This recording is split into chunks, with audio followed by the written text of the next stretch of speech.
दोस्तों, आप लोग सुन रहे हैं फोर्ट्स की कहानियाँ। यारों, क्या ज़बरदस्त फिल्म थी ना। हॉरर फिल्म देखकर मैं और मेरे सभी मित्र सिनेमा घर से बाहर निकलकर पार्किंग में आए कि सभी मित्रों में अपनी छाप छोड़ने के लिए मैं बोल पड़ा। जैसे कि मुझे तो फिल्म देखकर डर लगा ही नहीं, लेकिन सच तो यह था कि सबसे ज़्यादा तो मैं ही डर के मारे बार बार चालू फिल्म से कुछ ना कुछ बहाना करके बाहर निकल जाता था। हाँ, ये तो सच कहा तूने कि फिल्म तो ज़बरदस्त थी, पर तेरे बहाने उससे भी ज़्यादा ज़बरदस्त थे। मेरे मित्रों ने मेरे झूठे दिखावे को बड़ी आसानी से ज़मीन पर पटक दिया। नहीं नहीं, मैं इतना भी नहीं डरता ऐसे फिल्मी भूतों से। ऐसे ही सब टूटे फूटे झूठे बहाने और मस्ती मजाक करते करते हम सब ने एक दूसरे से विदा ली और घर की ओर निकल गए। आज पूरा दिन मित्रों के साथ घूमा था। शाम को फिल्म देखकर साथ में डिनर करने का भी प्रोग्राम किया था। सारा आयोजन अच्छे से हो चुका और हम सभी ने पूरे दिन काफ़ी धमाल मस्ती मजाक किया। घर पहुंचा तो पता चला कि रात के 12 बज चुके हैं।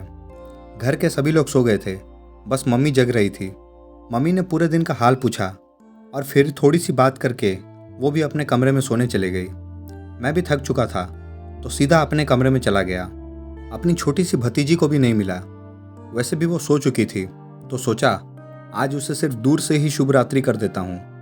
अक्सर मैं उसे रोज़ सोने से पहले गुड नाइट कहता हूँ। वो मुझे बड़ी प्यारी है।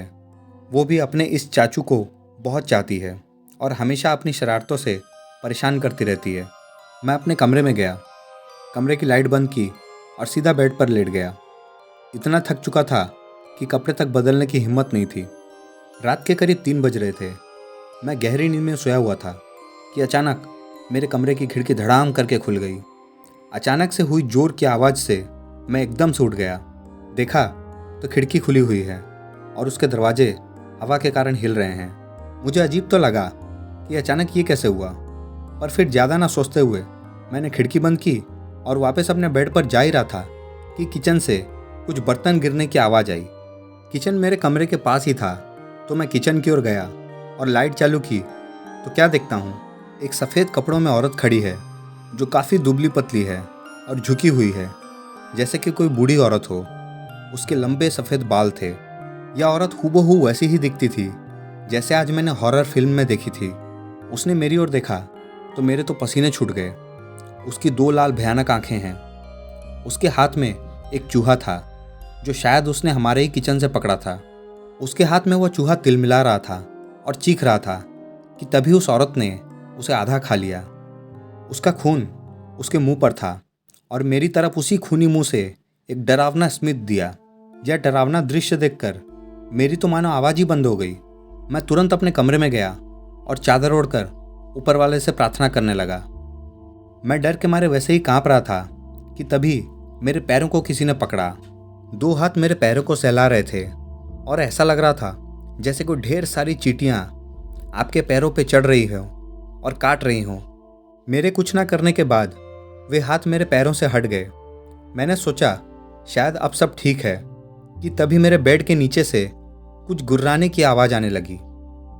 कुछ देर थम जाती फिर अचानक से शुरू हो जाती। मैंने थोड़ी हिम्मत जुटाई और कांपते हुए सिर को चादर से बाहर निकाला और बेड के नीचे देखने के लिए बढ़ाया। कमरे में वैसे ही अंधेरा था और मेरी हिम्मत नहीं हो रही थी कि मैं खड़े होकर लाइट चालू करूं।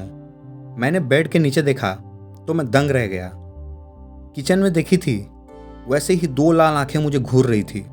अब मेरी हिम्मत टूट चुकी थी। मैं चिल्लाकर कमरे से बाहर निकला और सबके कमरे के दरवाजे खटखटाना शुरू किए, मगर कोई सुन ही नहीं रहा था। बहुत प्रयास किया पर कुछ नहीं हुआ तो मैं घर से बाहर निकल गया और घर के बाहर बगीचे में रखे बड़े झूले में ही लेट गया।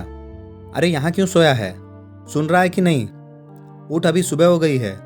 मम्मी की आवाज़ सुनकर मैं नींद से उठा। मैंने देखा कि अब सब कुछ सामान्य है। मम्मी, कल रात मेरे साथ अजीब हुआ, मैंने डरते हुए कहा। क्या हुआ था? मम्मी ने पूछा।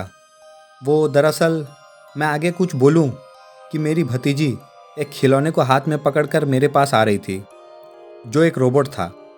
चाचू, इसे ना आप ठीक कर दो, कल से पता नहीं ठीक से नहीं चल रहा, उसने मुझे रोबोट देते हुए कहा। हाँ, कल सुबह ही हमने इसे यह खरीद के दिया था। पूरा दिन खेलती रही और शाम को खो दिया और रो रो कर बुरा हाल हो रखा था इसका, मम्मी ने कहा। चाचू, ये बहुत ही मस्त रोबोट है। ये अपने आप चलता है और म्यूजिक भी बजता है और साथ में डांस भी करता है।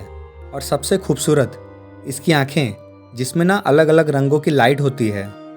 पर कल खेलते खेलते यह मुझसे सीढ़ी से नीचे गिर गया था। तब से सिर्फ लाल आंखें ही आ रही है और यह जोर जोर से वाइब्रेट होता रहता है। उसकी बातें सुन मैं चौंक उठा। पर ये तो खो गया था ना, तुझे कहाँ मिला? मैंने उससे पूछा। आपके कमरे के बेड के नीचे था ये।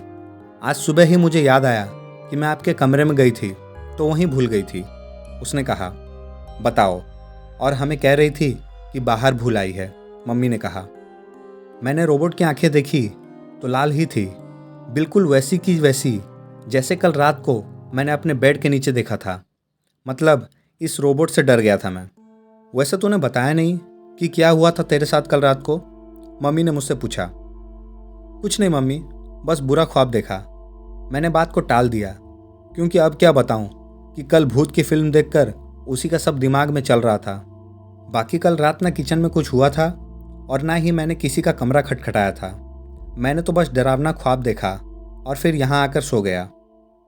दोस्तों, अगर यह कहानी आप लोगों को पसंद आई तो चैनल को लाइक, शेयर, सब्सक्राइब ज़रूर करें और बेल आइकन को दबाने के साथ साथ ऑल पर भी क्लिक कर लें ताकि और भी डरावनी और मज़ेदार कहानियाँ आप लोगों तक पहुँचती रहे।